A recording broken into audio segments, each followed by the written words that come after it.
Dan, thank you so much.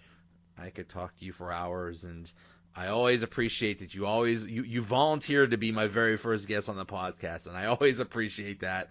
Because I didn't think anybody actually wanted to talk to me, so you stepping up really gave me a big boost of confidence.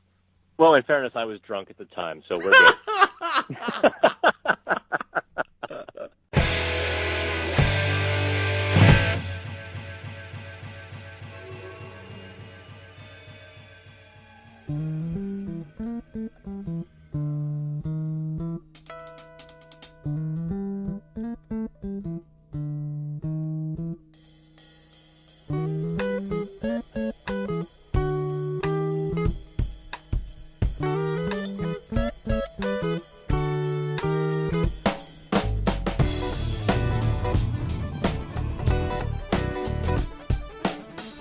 Everybody, welcome to another episode of the Donut Bag, part of the Pulse Podcast Network and the PodHub Network. In this episode, I talked to Dan Kingerski of Pittsburgh Hockey Now about what's going on with the Penguins. They are a mess right now. Then I preview the Steelers-Broncos game with Rebecca Jones of FantasyFootballStatistics.com. As always, please subscribe or follow wherever you listen to this. And if you're already doing that, thanks a lot. The Donut Bag starts right now. The Penguins have only won 1 out of their last 10. Look to be in serious trouble. Is this it for this team? Is the dynasty over? With me to talk about it is Dan Kingerski from Pittsburgh Hockey Now. How are you doing, sir? So I'm all set. Fire away on this destruction of Pittsburgh. Oh my goodness. I love how. And I think every fan base probably does this, but especially in Pittsburgh, that I mean, with the Steeler game, they had one bad half, and Roethlisberger was getting benched and Tomlin was getting fired. But with the Penguins, oh my goodness, so many problems. No, Pittsburgh has it down to an art form. Oh, yeah. There are, cities get uptight and upset and entitled. But Pittsburgh, let me tell you, Joey, does it better than anybody. We're number one. We'll wave the towel on that one, too. Yes, yeah. Yeah, you could. I think you could personalize terrible towels now. So I'll make one. It says number one in meltdowns. Oh, man. So. Where do we even begin? First of all, we talked at the beginning of the season, and basically my attitude was there's an embarrassment of riches. They have so many great forwards. They have too many good defensemen. What a wonderful problem to have. And now it looks like it's the end of the world. They have maybe 3 good players on the whole team, maybe 4. That's it. The rest are absolute garbage. What do you think is the biggest reason for the Penguins just doing so terribly lately? It's funny how you say that jokingly, of course. They only have 3 or 4 good players, but so many of the players are underperforming their expectations.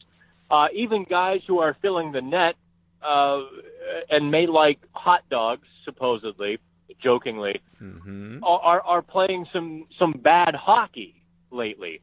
So there's this whole push-pull thing that the Penguins are a hot mess. There's this whole identity crisis that I wrote about on Pittsburgh Hockey Now on, I guess it was Tuesday. Maybe it was Monday. The days all run together at this point, where the Penguins still think they're this young speed team. The reality is they're a heavy team that can pound other teams into the ground and skate well enough to perform these acts. It's a matter of recognizing this. And I was a little surprised by Mike Sullivan on Tuesday, who answered that exact question, if the Penguins have the speed. And And he said, no, we're still kind of a speed team. And so now I'm wondering, who is driving the ship on this whole let's be a speed team, because quite frankly, the Penguins have seen too many teams who are faster than they are to really legitimately hold that belief. So, a couple of years ago, they basically not invented this style, but they kind of revolutionized everything by going all speed. Oh no, they set the standard. They completely turned the hockey world on their ear in 2016 with that shoot from the rafters, be faster than everybody, get every loose puck, be gritty, be fast, and just keep, piling on the opponent.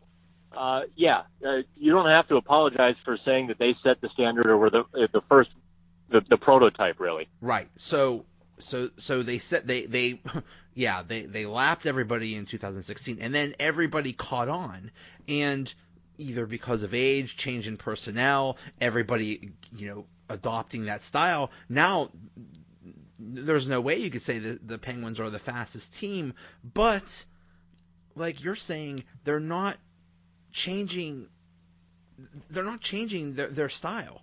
It's Is Sullivan is this Sullivan's fault? Is he not grasping? Does he only want to coach one certain way and not adopt their style to the current personnel and the current climate of the NHL?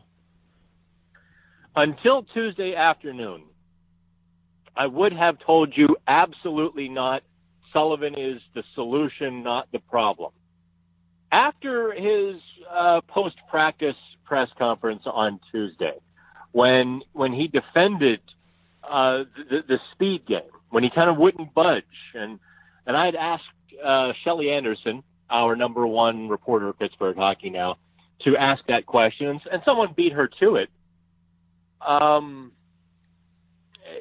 he kind of stuck to his guns on that. Then I must tell you, I don't know at this point. They might be all in the same boat, rowing in the same direction, but it's the wrong direction. They're a fast team, but not the fastest team. They're a heavy team. They have all of the pieces for a Stanley Cup if they choose to put them together in a certain order. And I think while fans may scream for Daniel Sprong or scream for Jack Johnson to be sent to Siberia in the KHL, the order of putting those pieces together, I think right now is the Penguins' biggest issue. It's very, you're right. It's very scary. And is it possible that Sullivan is losing the room? Is it possible that they're just not listening to him? You think they're still with him? No. There's only two players, I will tell you, who are not, who are kind of ignoring their coach. You can probably guess what two players who have numbers who both end in a 1 are. Who like to play their own game, who play their own style, who generally just live in their own planet and universe. Right now, the rest of the team is struggling with their identity, with their confidence. A lot of the responses we're getting on our Facebook page, I'm getting on Twitter, they don't care. And I even saw a big Penguins booster as a radio host just say, for God's sakes, a beer league team tries harder. The reality is that lack of confidence looks identical to lack of interest. And when you have that lack of confidence, and when you're terrified of what's going to happen bad, you become that deer in the headlights, right? And there's a huge difference between not caring and expecting the worst. And right now, don't think that the Penguins don't care, because they very much do. There's too much character, there's too much heart in the room, but they're just expecting the worst. I think that was very evident last night when they lost 5-4 to the Sabres. They have a 4-1 lead, and I don't know if they just changed. They played not to lose. I'm not sure exactly what happened, but it seemed like it was almost inevitable. They were just waiting for Buffalo to come at them and tie it up or win. And yeah, it seemed like the confidence was gone. Yeah, what happened was they got fat and happy. They decided that they had done well, and they rewarded themselves with wide open play. I mean, a minute after they got the 4-1 lead, they had the next great scoring chance. It was a 3-on-1, Malkin, Kessel, Pearson. Malkin passed up the shot. They just totally flubbed the chance, and Buffalo controlled the play literally for the next 25 minutes, maybe the next 30 minutes. And it was really that moment that the Penguins kind of revealed themselves like, oh, cool, we're up 4-1. Let's play our globetrotter hockey. Let's really open it up now and have some fun. Whereas Buffalo buckled down, the Penguins opened up, and that was the seminal shift in the game. And the Penguins, despite getting scored on 4-2, despite getting scored on 4-3, never actually changed. You know, they never went back to that simple game. And I'm going to harp on this probably for the next 2 or 3 months. The Penguins, if they play this simple game, if they use their size with their speed, they play that heavy game and just turn themselves loose on the opponent with the pressure of a great chip and chase game with their talent, they are a great team. But they have to recognize that that's where their strength is, not with the rush. Because when they start trying to rush it, you know, and score off of the rush, opponents are smart enough and hungry enough to adjust to that Penguins team. And what you've seen Montreal do, the Islanders do, the Devils do it. The only teams who haven't done it are Washington and Arizona. And what those teams, the successful teams, they pack the slot, they get back, they let the Penguins rush all day into the zone, but then they confine them to the outside. So there's that strategic flip that the Penguins haven't dealt with yet. When they took it to Buffalo, Buffalo wasn't doing that either. They weren't packing the slot. They weren't being defensively responsible. And so the Penguins made hay. And it really, the Penguins' future, to put it very dramatically, rests on the recognition of that fact that they can play a great simple game, but they can't necessarily out-transition teams like they could. Do you think Brassard is part of the solution, or do you think he'll eventually just be gone in a couple months? I don't know. Straight up, I do not know. The Brassard we saw on Monday night was an animal. He played he was all over the ice, all over the puck. He was fantastic. It was truly that was the Derek Brassard that I had come to know and appreciate before he was acquired by the Penguins.